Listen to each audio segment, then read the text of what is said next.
नमस्कार. मी भाऊ तोरसेकर. तुम्ही बघत आहात प्रतिपक्ष. मित्रांनो, आज एक उद्धव ठाकरे यांचं वक्तव्य ऐकायला मिळालं की भाजपचे मंत्री राज्यातले आशिष शेलार यांनी जी पत्रकार परिषद घेतली आणि जो काय गौप्यस्फोट खुलासा वगैरे केला, त्यातून शेलारांनीच मुख्यमंत्री देवेंद्र फडणवीस यांना पप्पू करून टाकलं आणि ताबडतोब आपल्याकडचे HMB चाय बिस्कुटे पत्रकार आहेत, त्यांना असलं काहीतरी आवश्यकच असतं, त्यांनी ताबडतोब त्या झळकवायला सुरुवात केली. पण हे सगळं करत असताना आपणच पप्पू बनवले गेलो याचं भान सुद्धा या चाय बिस्कुट्या पत्रकारांना राहिलं नाही. कारण त्यानंतरची जी चर्चा आहे, कोणी कोणाला पप्पू बनवलं वगैरे वगैरे वगैरे, आणि या सगळ्या विषयात जाण्याच्या आधी मुळात पप्पू म्हणजे काय हे मला वाटतं समजून घेतलं पाहिजे. कारण आता आपल्याकडे मराठी पत्रकारितेमध्ये किंवा एकूणच भारतीय पत्रकारितेमध्ये पप्पू हा शब्द एक परवलीचा शब्द झालाय. म्हणजे कोणालाही मूर्ख म्हणायचं असेल, बालिश फुलिश म्हणायचं असेल तर त्याला पप्पू म्हणून टाका. पण मग पप्पूची व्याख्या काय? पप्पूची व्याख्या जी आहे ती राहुल गांधींपासून सुरू होते.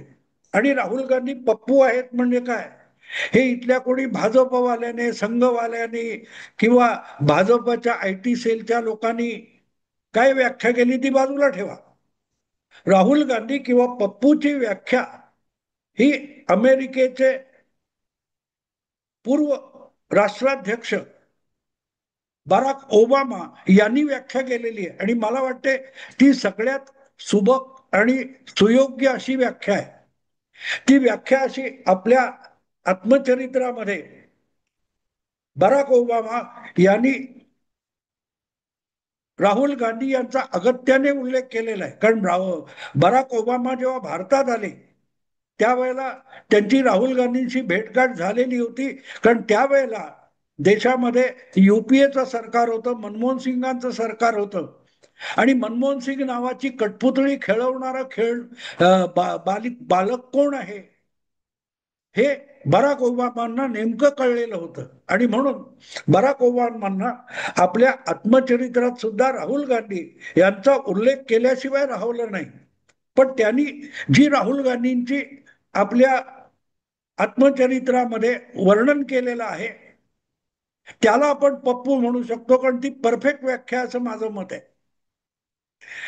जो विद्यार्थी वर्गामध्ये येण्यापूर्वी आणि त्या विषयाच्या तासाला बसण्यापूर्वी कुठलाही अभ्यास केलेला नसतो आणि त्याचं त्या विषयात संपूर्ण अज्ञान असतं, तरीही आपण किती उत्तम अभ्यास केलाय हे दाखवून आणि बोलून आपल्या वर्ग शिक्षकाला इम्प्रेस करण्याची धडपड जो तरुण करतो, विद्यार्थी करतो, तो म्हणजे राहुल गांधी असं बराक ओबामा यांनी केलेलं वर्णन आहे. आणि म्हणूनच पप्पू ज्याला म्हणतात की आपल्याला ज्यातलं काहीही कळत नाही त्यातले आपण सर्वज्ञानी आहोत असं भासवण्याचा प्रयत्न करणं म्हणजे पप्पू होणं.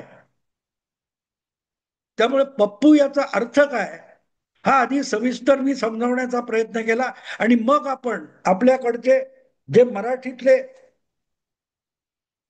चाय बिस्कुटे HMB म्हणून ओळखले जाणारे पत्रकार आहेत त्यांना महाराष्ट्राचे मंत्री आशिष शेलार यांनी पप्पू कसं बनवलं हे आपण नंतर समजून घेऊ. पण त्याची व्याख्या आधी तुम्हाला असली पाहिजे. कालच ओमकार चौधरी हे माझे हिंदी पत्रकार मित्र आहेत, त्यांच्याबरोबर मी एक व्हिडिओ केला, पॉडकास्ट केला.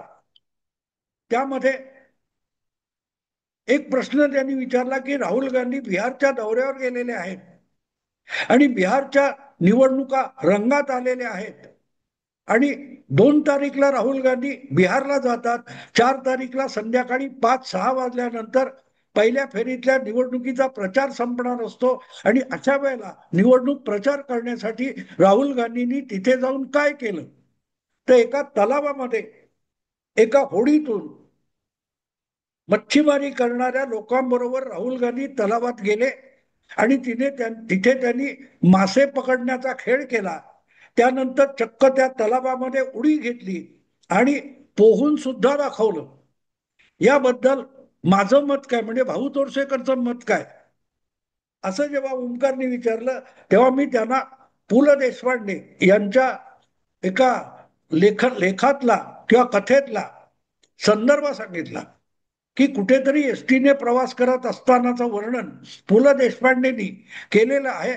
आणि आपल्याकडच्या जुन्या अगदी खिळखिळ्या झालेल्या एसटी बसेस या कशा चालायच्या त्याचं वर्णन त्यात आलेलं आहे. आणि त्यात पु ल देशपांडे म्हणतात की त्या बसमध्ये एक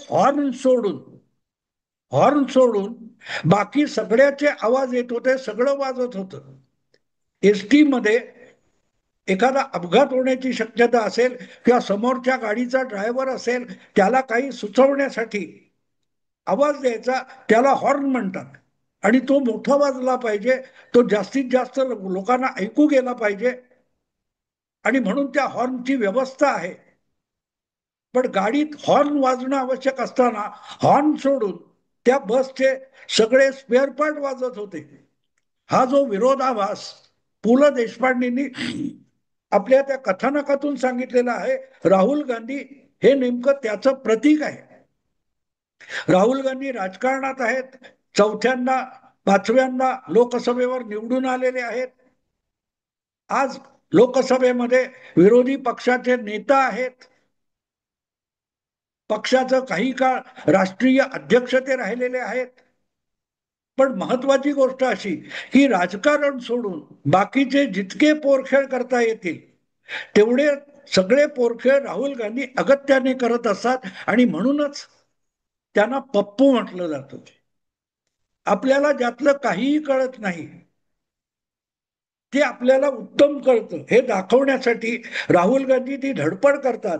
त्यातून ते स्वतःला सातत्याने हास्यास्पद करून घेत असतात. आणि म्हणूनच पप्पू म्हणजे काय याचं हे उत्तर आहे. आणि हळूहळू करत त्या राहुल गांधींना विद्वान ठरवताना देशातले अत्यंत नामवंत अशा पत्रकारांपासून काल परवाची शेंबडी पोरं पत्रकार झाली, ती सुद्धा स्वतःला पप्पू बनवून घेण्यासाठी उतावळे झालेले असतात. आता आपण उद्धव ठाकरेंच्या त्या वक्तव्याकडे येऊ. उद्धव ठाकरे यांनी शेलारांनी फडणवीसांना पप्पू बनवलं म्हणजे काय झालं, तर ज्या वोट चोरी या निमित्ताने किंवा वोट चोरीच्या आरोपासाठी काल परवा सत्याचा मोर्चा निघाला, गेले काही दिवस उद्धव ठाकरे आपल्या चुलत भावाबरोबर मिळून हे एक आंदोलन छेडून बसलेले आहेत की मतदार यादीमधल्या ज्या गफलती आहेत त्या दूर झाल्या पाहिजेत, आणि त्या दूर होत नाहीत तोपर्यंत निवडणुका नकोत वगैरे वगैरे वगैरे. आणि मग यासाठी सर्वपक्षीय मोर्चा काढण्यात आला. त्यामध्ये अगदी भाजपने सुद्धा सहभागी व्हायला हरकत नाही असं आवाहन करण्यात आलं होतं. पण भाजप या सर्वपक्षीय मोर्चामध्ये सहभागी झालं नाही. आणि मग राज ठाकरेंनी पत्रकार परिषद असेल, आपला निर्धार मेळावा असेल किंवा काल परवाचा सत्याचा मोर्चा असेल, त्यामध्ये अक्षरशः गाडीभर प्रिंटआउट आणून मतदार याद्यांमधल्या गफलती दाखवल्या. कुठच्या मतदारसंघामध्ये इतके हजार, कुठच्या मतदारसंघामध्ये 1.5 लाख वगैरे वगैरे वगैरे आहे, सगळं आहे समोर. प्रश्न इतकाच आहे की हे सगळं दाखवलं असताना त्याच्या विरोधात भाजप उभा राहतो, तर भाजपने विरोधात उभं राहायचं कारण काय? आरोप किंवा प्रश्न जर निवडणूक आयोगाला विचारलेला आहे, तर भाजप निवडणूक आयोगाला विचारलेल्या प्रश्नांची उत्तरं का देतो, हा सगळ्या चाय बिस्कुट्या HMB पत्रकारांना पडलेला प्रश्न आहे. पण तो प्रश्न त्यांचा आहे का? बिलकुल नाही. तो प्रश्न मुळात महाविकास आघाडीच्या अनेक प्रवक्त्यांनी आणि नेत्यांनी वारंवार विचारलेला आहे. आमचा आक्षेप निवडणुकांच्या मतदार यादीवर आहे आणि आमचा प्रश्न हा निवडणूक आयोगाला आहे. मग निवडणूक आयोग त्याचं उत्तर न देता भाजप त्याचं उत्तर का देतो, या प्रश्नाचं साधं सोपं उत्तर आहे. आणि ते सगळ्या महाविकास आघाडीच्या नेत्यासकट भाजप विरोधात असलेल्या सगळ्या पक्षाच्या नेत्यांनी ऑलरेडी दिलेलं आहे. ते म्हणतात की निवडणूक आयोग आणि भारतीय जनता पक्ष यांची मिलीभगत आहे. हा जो आरोप तुम्ही रोजच्या रोज ठळकपणे दाखवत असाल, ठळकपणे सांगत असाल, तर मग अशा पद्धतीच्या बातम्या देणाऱ्यांच्या डोक्यात एक प्रकाश पडला पाहिजे की ज्यांच्या वतीने उद्धव ठाकरे असतील, महाविकास आघाडी असेल, त्यांच्या वतीने जेव्हा तुम्ही हे प्रश्न उपस्थित करता तेव्हा त्यांनी उपस्थित केलेले प्रश्न समजून घ्या. मतदार यादीतल्या गफलतीचा जो आरोप आहे तो फक्त निवडणूक आयोगावर नाहीये. भाजपच्या सोयीचं व्हावं म्हणून निवडणूक आयोग मतदार यादीमध्ये खोट्या नाट्या नोंदी करतो हा आरोप आहे. त्यामुळे आरोप फक्त निवडणूक आयोगावर झालेला नाही. निवडणूक आयोगाच्या सहित महाविकास आघाडी असो किंवा देशभरचे विरोधी पक्ष असोत, त्यांनी एकाच वेळेला भाजप आणि निवडणूक आयोग दोघांवर संयुक्तपणे आरोप केलेला आहे. तेव्हा आरोप निवडणूक आयोगावर आहे. प्रश्न निवडणूक आयोगाला विचारलाय. असलं बोलणं हाच मुळात मूर्खपणा, यालाच पप्पूगिरी म्हणतात.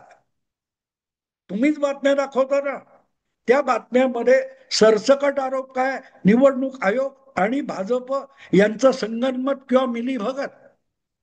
मग त्यातल्या एकाने उत्तर दिलं नसेल आणि दुसरा देत असेल तर त्याच्यात आक्षेप घेण्यासारखं काय आहे. निवडणूक आयोग उत्तर द्यायचं तर देईल. उद्धव ठाकरे यांच्यावर आरोप झाला तर जितेंद्र आव्हाड उत्तर देतातच असं नाही, पण आरोप महाविकास आघाडी जर झालेला असतो आणि संजय राऊत किंवा उद्धव ठाकरे, आदित्य ठाकरे उत्तर देतात, तर मग जितेंद्र आव्हाड का उत्तर देत नाहीत, शरद पवार का उत्तर देत नाहीत. आरोप महाविकास आघाडीवरचा आहे तर मग उद्धव ठाकरेच उत्तर का देतात असं विचारता का तुम्ही? नाही. कारण डोकं ठिकाणावर नाही. आपल्याला काय राजकारणातल्या घडामोडी घडतायत त्यातलं काहीही कळत नाही आणि सगळे डाव आपल्याला कळले. आता उद्धव ठाकरेंनी इतके पत्ते टाकले, पवारांनी ती खेळी केली, त्यांनी भाकरी फिरवली, त्यांनी तवा फिरवला, असले जे काही पोरकटपणा पत्रकारिता म्हणून चालू आहेत, त्याच्यात सगळेच्या सगळे मराठी चाय बिस्कुटे पत्रकार हे किती तद्दन पप्पू बनून गेलेत त्याचं उत्तर मिळतं. आरोप जर एकाच वेळेला भाजपवर आणि निवडणूक आयोगावर आणि मिली भगतचा असेल तर भाजपला उत्तर देणं भाग आहे. कारण आरोप फक्त निवडणूक आयोगावर नाहीये आणि तुम्हीच दाखवताय बातम्या. मग कोणाच्याही असो, तुम्ही बातम्या दाखवता ना, ती बातमी तरी तुम्हाला समजली आहे का? तुम्हाला बातमी समजली आहे का? बातमी समजली असती तर मग भाजप पत्रकार परिषद घेऊन आशिष शेलार कोणाला उत्तर देत आहेत, कशाला उत्तर देत आहेत, तो प्रश्न तुम्हाला पडला नसता. कारण आरोप सत्याचा मोर्चा असो किंवा निर्धार मेळावे असोत, या सगळ्यातून आरोप एकाच वेळेला भारतीय जनता पक्ष आणि निवडणूक आयोग या दोघांवर संयुक्तरित्या झालेला आहे. त्यामुळे त्याचं उत्तर देणं भाजपला अपरिहार्य आहे. तेव्हा भाजप निवडणूक आयोगाच्या वतीने उत्तर देतोय असं बिलकुल नाही. मतदार याद्यांमध्ये भाजपमुळे आणि भाजपनेच घोळ घातलाय हाच तर आरोप आहे. पण तो समजण्याची अक्कल बातमी देणाऱ्यांना असली पाहिजे. बातमी देणाऱ्यांना याची अक्कलच नाही. आपण काय बडबडतोय, काय रे संजय राऊत बोलले आपण बडबडा, उद्धव ठाकरे बोलले आपण बडबडा, शरद पवार बोलले आपण बडबडा. पण जे बडबडत आहे त्याची कॉपी करून वाजवत आहे ते काय बोलले ते समजून घ्या. प्रत्येक आरोप जो निवडणूक आयोगावर झालेला आहे तो फक्त निवडणूक आयोगावर नाही, तो त्याच वेळेला भारतीय जनता पक्षावर झालेला आरोप आहे. भारतीय जनता पक्षाचं राज्यातलं असो किंवा केंद्रातलं असो, त्या सरकारवर सुद्धा वोटर लिस्ट मधल्या मतदार यादीतल्या गफलतीबद्दल आरोप झालेला आहे. मग निवडणूक आयोगाच्या वतीने उत्तर दिलं म्हणजे काय? उद्या तुमच्यावर कोणीतरी आरोप केला आणि त्याच वेळेला आणखीन तुमच्या मित्रावर केला, तर दोघांपैकी एकाने उत्तर दिलं तर दुसरा उत्तर का देत नाही किंवा दुसरा उत्तर का देतोय असा प्रश्न विचारणार का तुम्ही? यालाच पप्पू म्हणतात. याला पप्पू म्हणतात. आता दुसरी गोष्ट, उद्धव ठाकरे बोलले ब्रह्मवाक्य की यांना पप्पू बनवलं, लगेच बाकीचे हे पप्पू बिस्किट खाल्ली, चहा प्याले आणि बोलायला सुरुवात. आशिष शेलारांनी फडणवीसांना पप्पू बनवलं. निवडणुकांच्या मतदार यादीमध्ये गफलत नाही असं भाजपने कधीही म्हटलेलं नाही. आणि म्हणूनच वेळ आली तेव्हा आशिष शेलार अगदी तुमच्या मतदारसंघातले पुरावे घेऊन आले. मुद्दा असा आहे की काय काय झालंय, जी नावं तुम्ही लपवलीत ती नावं आशिष शेलारांनी पुढे आणली, तर त्यांनी मुस्लिम नावच पुढे का आणली? त्यांना पाहिजे ती नावं ती पुढे आणतील. त्यांनी भाजपने तुम्हाला प्रश्न विचारताना किंवा निवडणूक आयोगाने विरोधी पक्षांना प्रश्न विचारताना तुम्ही 543 मतदारसंघातल्या गफलती का पुढे आणल्या नाहीत, तुम्ही मोजक्या 2 मतदारसंघातल्या गफलती का पुढे आणल्यात, असा उलटा प्रश्न विचारलेला नाही. मुद्दा असा आहे की जी नावं मतदार यादीत गफलतीची आहेत त्यातली मुस्लिम नावं मोठ्या प्रमाणावर जिथे आहेत ते लपवलं गेलं हे सत्य आहे. आणि त्या सत्याकडे सुद्धा लक्ष वेधणं आवश्यक होतं, जे तुम्हीही करू शकला असतात पण तुम्ही केलं नाही.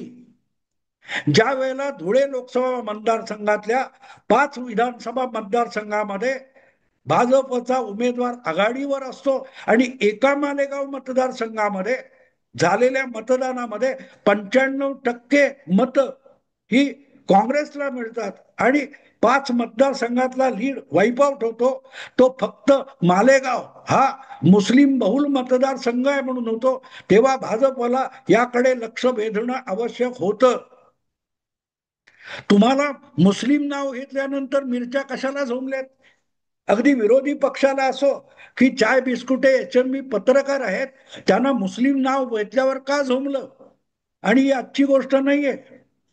दीड महिन्यापूर्वी जेव्हा वरळी डोम मध्ये मुंबई भाजपचे नवे प्रदेशाध्यक्ष विभागीय अध्यक्ष अमित साटम यांच्या कारकिर्दीला आरंभ होत होता, त्यासाठी मेळावा घेतला होता.